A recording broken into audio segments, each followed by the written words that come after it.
35 साल की उम्र में मैं बिल्कुल ही तन्हा रह गई थी। मेरे पति आर्मी में काम करते थे और 1 साल पहले ही उनकी मौत हो गई और हमारा कोई बच्चा भी नहीं था, तो मैं बिल्कुल ही अकेली एक छोटे शहर में रहती थी। सुबह के वक्त मैं बच्चों को पढ़ाने जाती, पर काम से वापस आने के बाद समय काटना बहुत मुश्किल हो जाता। मैंने सोचा अभी मेरी उम्र ही क्या है, तो मैंने जिम ज्वाइन कर लिया। स्कूल के बाद मैं रोज जिम जाती थी और 1 घंटा एक्सरसाइज करती थी, जिससे मेरा थोड़ा टाइम भी कट जाता।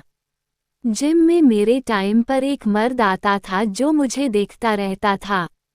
मुझे अच्छा लगता था कि कोई तो मर्द है जो मुझे देख रहा है, क्योंकि अब तो मुझे देखने वाला, मेरी तारीफ करने वाला कोई भी नहीं रहा। जब मैं कोई एक्सरसाइज गलत करती तो वह मेरे पास आकर मुझे सही तरीके से करना सिखाता और कभी-कभी इस बहाने हाथ लगा देता। उसका हाथ गलती से भी लग जाए तो मुझे एक अजीब सा एहसास होता था, और उस वक्त एहसास होता था कि मैं कितनी अकेली हूँ और अपनी सरकारी नौकरी के चक्कर में मैं कितनी तन्हा रह गई हूँ। मेरा नाम सिमरन है। 24 साल की उम्र में मुझे सरकारी टीचर की नौकरी मिल गई थी। मेरे लिए तो खुशी का ठिकाना ना रहा, क्योंकि सरकारी परीक्षा में पास करना इतना आसान नहीं होता। मेरी पोस्टिंग घर से दूर एक गांव में हो गई और मेरा काम में धीरे धीरे मन भी लग गया। बस रात के वक्त मुझे बहुत ही अकेलापन महसूस होता। साल बीतते गए और मेरी माँ पापा को मेरी शादी की चिंता सताने लगी, पर मैं शादी नहीं करना चाहती थी, क्योंकि यह नौकरी तो मैं कभी नहीं छोड़ सकती। तभी उस गांव के एक घर से मेरे लिए रिश्ता आ गया। लड़का आर्मी में काम करता था और साल के 3 महीने अपने घर पर रहता था और बाकी के समय अपनी ड्यूटी पर। मुझे रिश्ता पसंद आ गया तो मैंने उस लड़के से शादी के लिए हाँ कर दी। उस वक्त मेरी उम्र 26 साल की हो चुकी थी। ससुराल में मेरे पति के अलावा मेरी सास, ससुर और मेरा एक कुंवारा देवर रहता था। मेरा देवर अपने पापा के साथ खेत संभाला करता था। मेरे पति अपने काम से हमें पैसा भेजा करते थे और साल के 3 महीने वह घर पर ही बिताते थे। शादी के बाद तो 15 दिन तक वह मेरे साथ ही रहे, लेकिन फिर उन्हें ड्यूटी ज्वाइन करना था तो वह चले गए। मुझे उनकी कमी खलने लगी और रात को अपने पति के लिए तड़पती रहती थी। बस फोन पर ही मेरी उनसे बात हो पाती थी। मेरा देवर कभी कभी मेरे कमरे में आ जाता और मेरे साथ बातें किया करता था। वह मेरी ही उम्र का था। धीरे धीरे मुझे अपना देवर पसंद आने लगा, क्योंकि वह मेरे पति से ज़्यादा मुझे समय दिया करता था। वह हमेशा मुझे हंसाता रहता था। मेरी सास को बिल्कुल भी पसंद नहीं था कि देवर मेरे कमरे में वक्त गुजारे।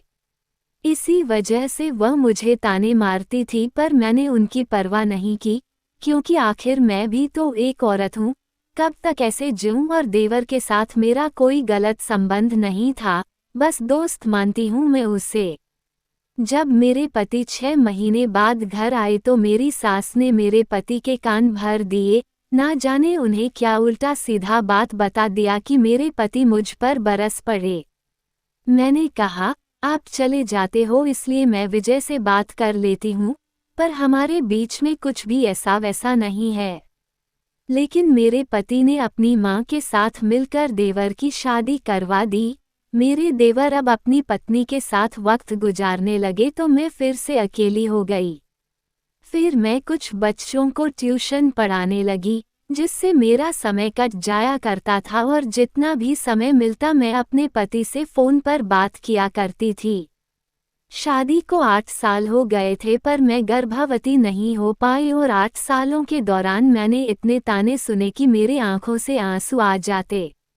मेरी देवरानी को 2 बच्चे हो गए थे और मेरा गोद अभी भी सुना था। मेरी सास मुझे बातें सुनाने का एक भी मौका नहीं छोड़ती थी। कहती, पढ़ी लिखी बहू है, इतनी देर से शादी किया और बच्चा लेना भी जरूरी नहीं समझती, ताकि काम छोड़कर घर पर ना बैठना पड़ जाए। मेरी देवरानी भी मुझसे बहुत जलती थी और एक दिन आर्मी वाले घर पर आए, साथ मेरे पति की लाश लाए थे। मेरे पति की मौत के गम से बाहर आने से पहले ही मेरे ससुराल वालों ने मुझे घर से धक्के मारकर निकाल दिया। मेरी देवरानी तो मुझसे पहले से ही जलती थी, क्योंकि देवर के साथ में शादी से पहले बहुत घुल मिल गई थी। देवरानी ने साफ साफ कह दिया था कि अगर यह विधवा औरत घर पर रहेगी तो मैं घर छोड़कर जा रही हूँ, बाकी का कसर मेरी सास ने पूरा कर दिया। हालांकि मेरे ससुर और मेरे देवर ने मेरा साथ तो दिया था, पर उनके आगे कुछ भी नहीं बोल पाए। उसके बाद मैंने उस गांव से ट्रांसफ़र लेकर एक छोटे शहर में आ गई थी और 1 साल से अकेली जी रही हूँ। यही वजह है कि मैंने जिम ज्वाइन किया ताकि और लोगों से मेरी जान पहचान बढ़े। इसी बीच मेरे स्कूल की छुट्टियां आ गई थी तो मैंने सोचा कि अपने भैया भाभी के पास चली जाती हूँ। मेरे माता पिता का इस बीच में देहांत हो गया था तो अब मेरा भाई ही बस रह गए थे, जो कि मेरे से 4 साल बड़े हैं। जब मैं ट्रेन पकड़ के जाने लगी तो काफ़ी लंबा सफ़र था और मुझे पता नहीं क्यों अकेले घबराहट हो रही थी। मेरे पास वाली सीट पर एक 40 साल का आदमी आकर बैठ गया। वह मुझे बार बार घूर घूर कर देख रहा था। मेरे पीने का पानी खत्म हो गया था तो मैंने सोचा अगले स्टेशन में उतर कर भर लूंगी, पर जैसे ही अगला स्टेशन पहुंचा तो वह आदमी मुझसे मेरा बोतल छीनकर बोला, मैं भर देता हूँ, कहकर जल्दी से चला गया। मैं उसकी हरकतों से काफ़ी घबरा गई थी। मुझे लगा कहीं यह आदमी चोर तो नहीं। लेकिन ट्रेन छूटने से पहले वह मेरे पास आ गया और मुझे पानी का बोतल थमा दिया, साथ ही कुछ खाने के लिए भी लेकर आया था। एक अजनबी के हाथों से कुछ खाना खाने का मेरा मन नहीं था, पर वह भी खाने लगा तो मुझमें हिम्मत आई और मैं भी उसे खाने लगी। बहुत तेज भूख लगी थी। घर से लाया हुआ खाना तो कब का खत्म हो चुका था। जब रात को सोने का वक्त आया तो मुझे ऊपर वाली बट पर सोना था।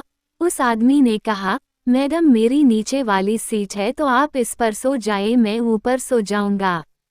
एक अजनबी आदमी मेरी इतनी मदद क्यों कर रहा है पता नहीं, पर उसे देखकर मुझे ऐसा लग रहा था कि काश मेरा जीने का भी कोई सहारा होता तो मैं अकेली इतनी घबराकर ट्रेन की यात्रा ना करके मैं इसके मजे लेती। जब मैं अगले दिन भैया भाभी के घर पहुंची तो उनका बर्ताव मेरे प्रति सही नहीं था। मेरी भाभी की बातों से मुझे ऐसे लगा कि मेरे आने से वह खुश नहीं है, क्योंकि मैं एक विधवा औरत हूँ और एक बांझ भी। वह अपने बच्चों को मेरे साथ खेलने नहीं देती।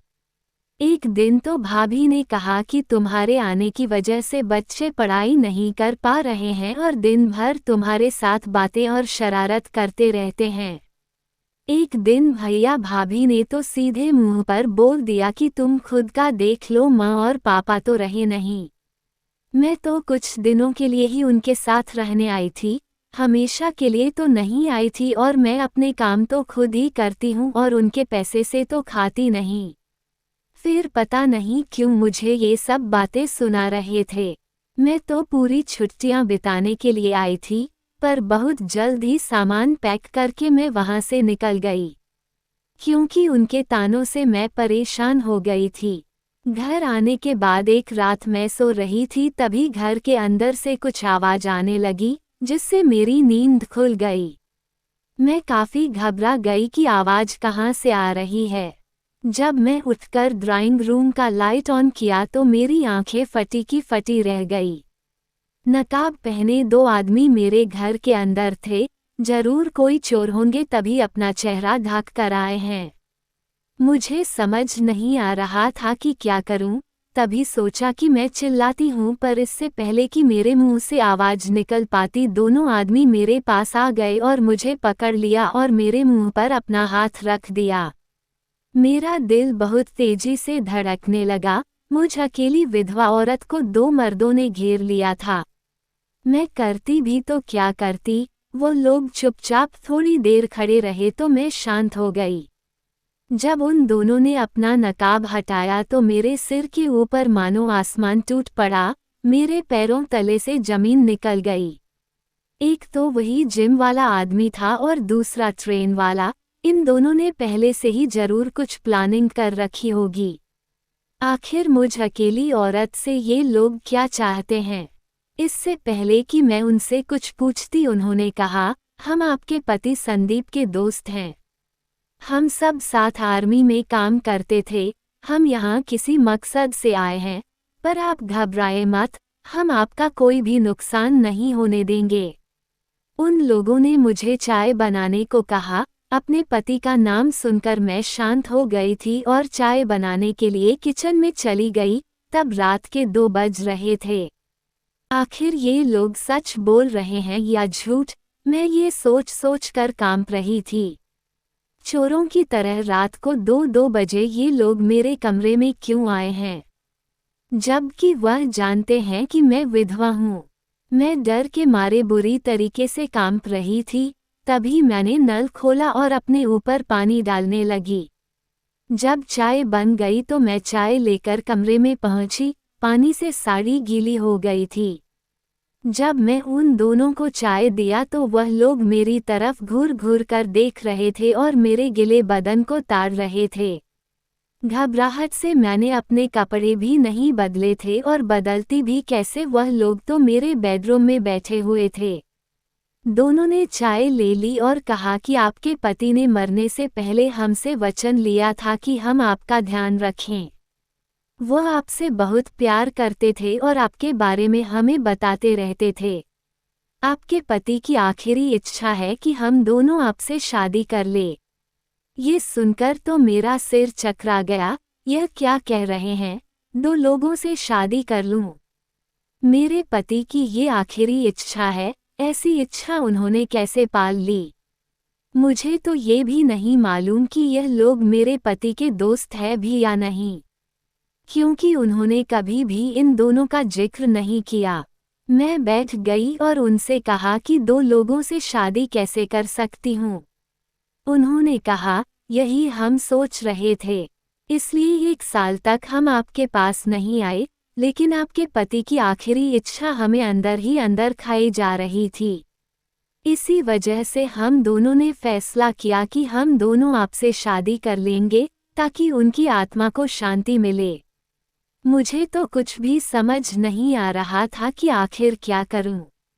लेकिन मेरे पति के मरते ही ससुराल वालों ने मुझे निकाल दिया। भैया भाभी भी नहीं चाहते कि मैं उनके पास जाऊं। मैं बिल्कुल अकेली रह गई थी। ना जाने क्यों मैं उन दोनों पर भरोसा कर लिया और उनसे हाँ कर दी। फिर उसके बाद उन्होंने जो कुछ भी किया, मैं बिल्कुल ही घबरा गई और रात भर मेरी चीख निकलती रही। मुझे पता नहीं था कि वह लोग मेरे साथ। जब मैं सुबह उठी तो वह दोनों जा चुके थे और फिर मैं अपने आप को कोसने लगी। मुझे तो यकीन हो चुका था कि यह लोग जाली है और बस मौके का फायदा उठाने आए थे। तभी मेरी नज़र घर की अलमारी पर पड़ी जो कि खुली हुई थी। उसे देखते ही मैं बहुत घबरा गई और जैसे ही मैं अलमारी के पास गई तो उसका लॉकर खुला हुआ था और उसके अंदर पड़े मेरे सारे सोने के जेवरात गायब थे, जो कि मेरे पति ने इन 8 वर्षों में मुझे बनाकर दिया था।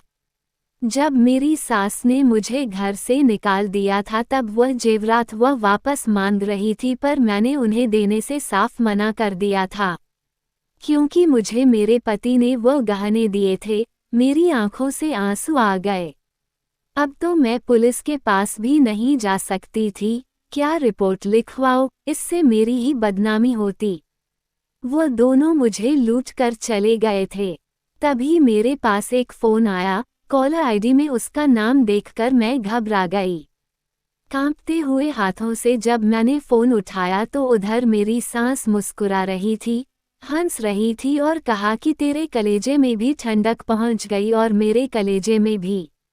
मैं समझ चुकी थी कि उन दोनों आदमी को मेरे पास उन्होंने ही भेजा था ताकि वह गहना चुरा सके। ऐसा लग रहा था कि मेरे साथ एक गंदा मजाक हुआ है।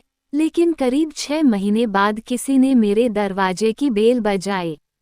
जब मैं दरवाजा खोली तो मेरा देवर सामने खड़ा था। मैंने कहा, अब मुझसे आप क्या लेने आए हो? तभी उन्होंने मेरे सारे गहने मुझे वापस कर दिए।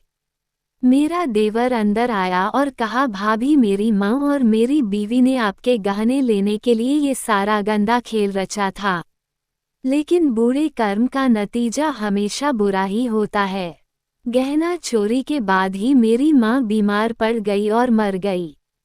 मैंने अपनी पत्नी को तलाक दे दिया।